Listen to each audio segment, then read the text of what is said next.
Hola, soy Yolanda García y os voy a explicar unos conceptos sobre gestión de proyectos. Para ello, relacionaremos el P3 con un cuadro y un gráfico del PMBOK. En el gráfico empezamos con el iniciador y sponsor del proyecto. En P3, el iniciador sería el profesor y careceríamos de sponsor. Las entradas del proyecto en P3 se corresponderían con su enunciado y las lecciones aprendidas de proyectos anteriores. Después entraría la lectura del enunciado, que estaría en los procesos de iniciación. Luego, en los procesos de planificación, encontraríamos primero la planificación inicial, es decir, el entregable E320, y luego, en iteraciones posteriores, las replanificaciones. En los procesos de ejecución, hablando de entregables, se traduce en el E310.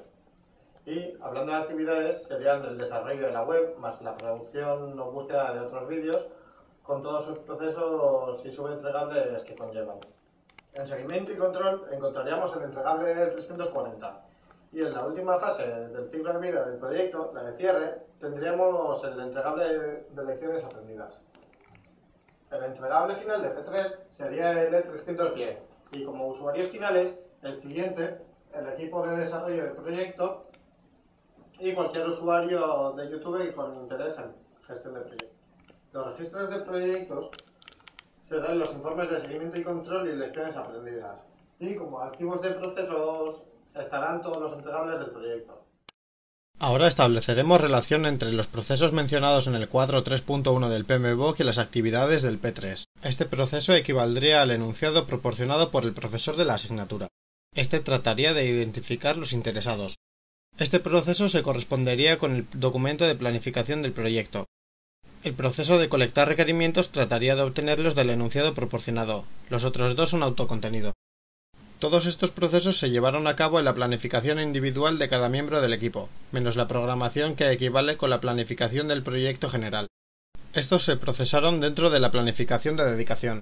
Este se procesó en la planificación de calidad de la planificación inicial. Este proceso se corresponde con el plan individualizado de P3. Esto se procesó al acordar una vía de comunicación para el equipo.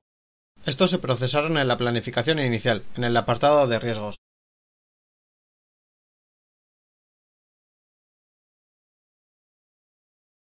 De esto se encargó el director, repartiendo actividades y responsabilidades. El proceso de efectuar la garantía de calidad se hizo echando un último vistazo al producto antes de entregarlo. Distribuir la información es autocontenido, y gestionar las expectativas de los interesados no se procesó, ya que estaban definidas. Monitorizar y controlar el trabajo en equipo en P3 se realiza mientras se va generando el entregable E330.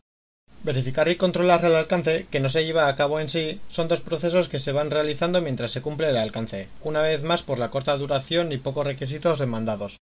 Aquí bastó con cumplir los plazos. Este trataría sobre el seguimiento y control de las horas invertidas en P3.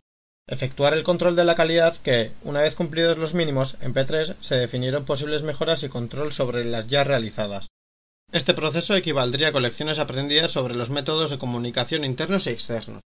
Este proceso tiene equivalencia en la mitigación de los problemas de P3.